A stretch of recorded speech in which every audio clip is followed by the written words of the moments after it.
شہزادی عائشہ اپنے والدین کی آنکھوں کا تارا تھیں۔ ان کا محل، ان کی مسکراہٹ، ان کی موجودگی، ہر چیز زندگی سے بھرپور تھی۔ ملکہ زینب کو اپنی بیٹی پر بے حد فخر تھا۔ محل میں ہر کوئی جانتا تھا کہ شہزادی عائشہ نہ صرف خوبصورت ہیں بلکہ اخلاق میں بھی بے مثال ہیں۔ ان کی زندگی کی سب سے اہم بات ان کی عبادت تھی۔ سحر کے وقت جب پورا محل سویا ہوتا، وہ خاموشی سے اٹھتی، عبادت کرتی اور اپنے رب سے دل کی باتیں کرتی۔ نہ کوئی دکھاوا، نہ کوئی شور، صرف سکون۔ ایک دن محل کے باغ میں شہزادہ اویس نے شہزادی عائشہ کو پہلی بار دیکھا۔ اویس ایک غیر مسلم شاہی خاندان سے تعلق رکھتے تھے، مگر ان کے دل میں غرور نہیں تھا بلکہ تجسس تھا۔ وہ دیر تک عائشہ کو دیکھتے رہے۔ شہزادی کے چہرے پر موجود سکون ہی وہ چیز تھی جس نے اویس کو سب سے زیادہ متاثر کیا۔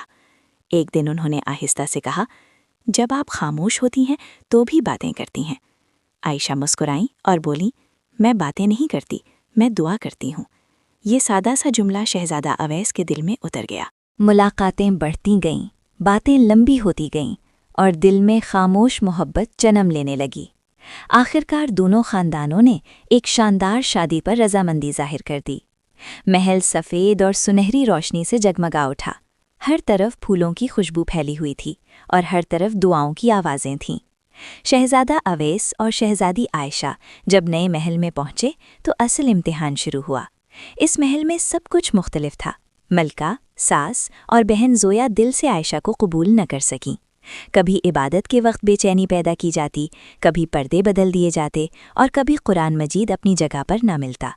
مگر شہزادی عائشہ نے کبھی کوئی شکایت نہ کی۔ وہ خاموشی سے جھکتی رہیں، خاموشی سے سجدہ کرتی رہیں اور خاموشی سے سب کے کام کرتی رہیں۔ ایک رات شہزادہ اویس نے پوچھا، تم اتنی تھک جاتی ہو، یہ سب چھوڑ کیوں نہیں دیتی؟ عائشہ کی آنکھیں نم ہو گئیں۔ انہوں نے آہستہ سے کہا، اس لیے کہ جس سے میں بات کرتی ہوں وہ مجھے کبھی تھکنے نہیں دیتا۔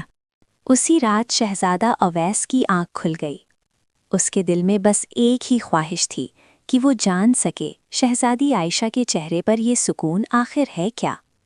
رات کے آخری پہر جب پورا محل گہری نیند میں ڈوبا ہوا تھا، عائشہ سفید لباس اور دوپٹے میں خاموشی سے عبادت میں مشغول تھیں۔ اسی لمحے اویس آہستہ سے قریب آیا اور بولا، میں ابھی تمہارے دین کو پوری طرح نہیں جانتا، مگر میں اسے قبول کرنا چاہتا ہوں۔ کیا تم مجھے راستہ دکھاؤ گی؟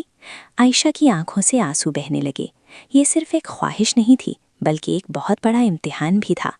محل کے ایک دن میں شاندار شربتوں اور قیمتی لباسوں کے باوجود اویس نے پہلی بار سادگی میں سکون محسوس کیا۔ اس نے پوچھا، کیا تم یہ سب کام خود کرتی ہو؟ عائشہ نے سر جھکا لیا اور کہا، عبادت سے پہلے محنت بھی عبادت ہوتی ہے۔ اویس نے آہستہ سے کہا، میں بھی تمہارے ساتھ اس راستے پر چلنا چاہتا ہوں۔ ملکہ زینت جو پہلے تلخ تھیں آج خاموش تھیں۔ عائشہ آگے بڑھیں، انہوں نے ان کا ہاتھ تھام لیا اور پہلی بار اس محل میں سکون اور ایمان کی روشنی سب کے دلوں میں پھیل گئی۔ اب عبادت محل میں چھپی ہوئی نہیں رہی بلکہ پہچانی جانے لگی اور ایمان اس گھر کی اصل خوبصورتی بن گیا۔